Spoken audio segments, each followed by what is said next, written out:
யார் அவன்? அவன் ஒரு ரசனைக்காரன். சாதாரண பெண்ணெண்ணை பேரழகி போல் ரசிக்க தெரிந்தவன்.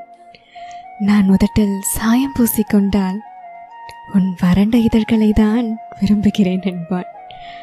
கண்களில் கருவளையம் என்று கவலை கொள்கிறேன். உன் கண்களில் மீது என் ஈர்ப்பு என்கிறான். யார் அவன்? என் முகப்பொருட்களை ஒருபோதும் வெறுக்காதவன்.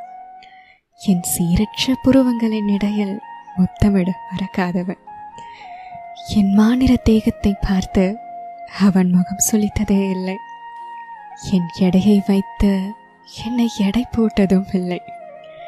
என்னை பார்க்க வரும்போதெல்லாம் என் பராமரிப்பற்ற கூந்தலில் தான் அவன் முகம் பதிப்பதுண்டு. உனக்கு நான் எப்படி இருக்க வேண்டும் என்று கேட்டேன். நீ எப்படி இருந்தாலும் என் விழிகள் உன்னை ரசிக்கத்தானே போகிறது என்கின்றான். என்னை என்றும் மறுக்காத என் ரசனைக்காரன் அவன்.